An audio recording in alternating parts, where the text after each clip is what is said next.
Donald Trump has a ton of crazy theories, which he's willing to say publicly. And it turns out that, much like with many people, this is actually not that rare.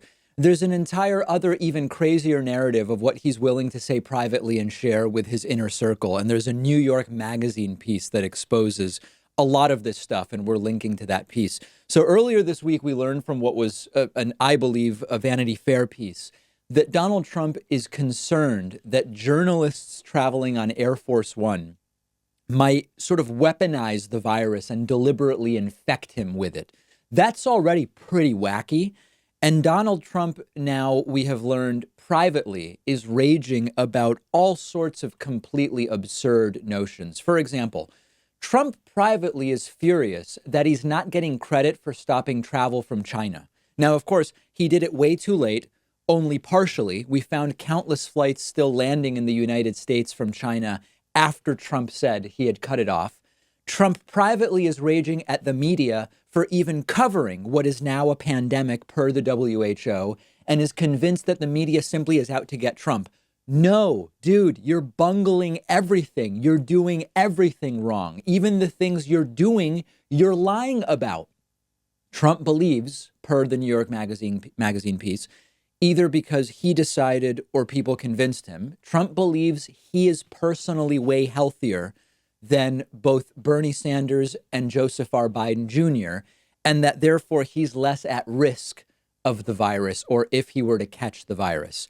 This is the president who lies about his height to avoid being clinically obese, the president who doesn't exercise, the president who eats endless fast food and barely walks around, and the president who had to have cauliflower mixed into his mashed potatoes to get some actual vegetables into his diet.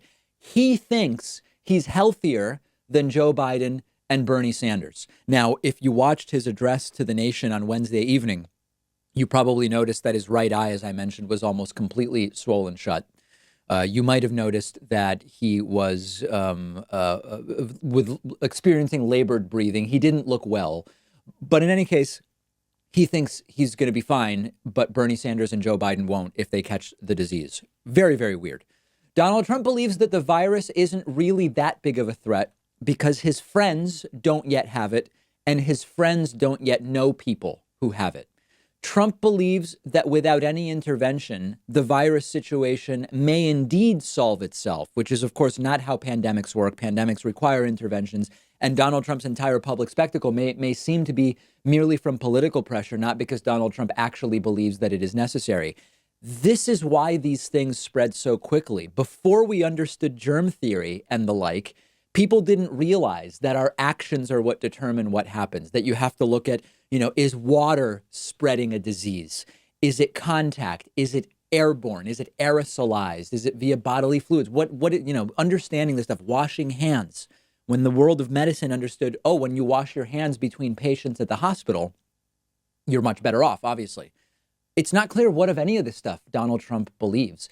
And that's why this last belief is the most outrageous one, because if Donald Trump deep down believes that without human intervention, this is all going to resolve itself, then it's going to continue to spread while he does the absolute minimum or lies in front of the public that that insurance companies have decided to waive all copays for treatment when in fact they have not. This is horrifying. This is scary stuff. We have very little that we can do to change his mind since he's in an isolated echo chamber of brown nosing and Fox News.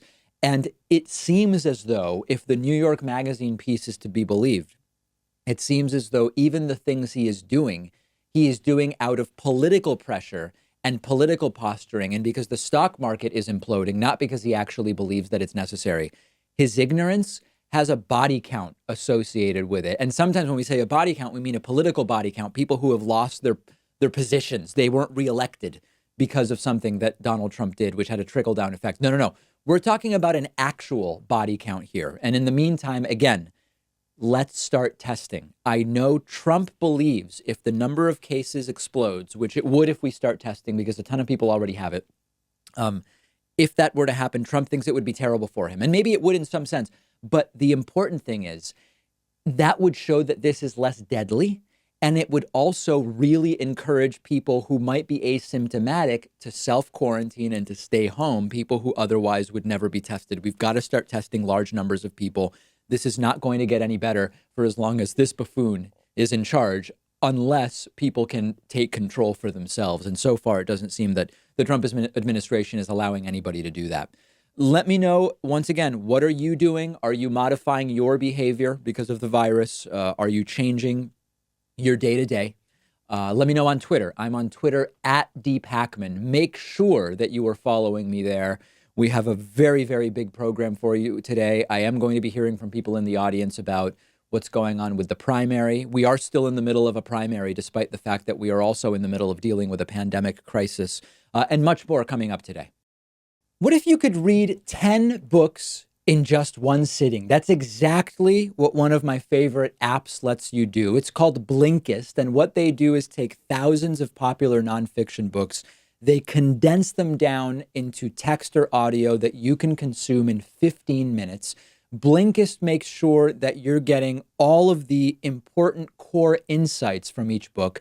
So it's perfect for exploring a book you otherwise wouldn't have time for. If there's a full book you're thinking about buying, you can use Blinkist to get a sample first. Just think how much you can enrich yourself by being able to soak up an entire nonfiction book in just 15 minutes. I recently checked out the book Podcast Marketing Strategy by Daniel Rolls and Kieran Rogers, and so useful, so particularly applicable to what I'm doing. Really recommend it. Blinkist has books on politics, philosophy, science. They have 27 different nonfiction categories, and a subscription is only about $8 a month, and you get the entire library. But you can try it totally free and get 25% off a subscription when you go to Blinkist.com/Pakman. I've put the link right underneath this video.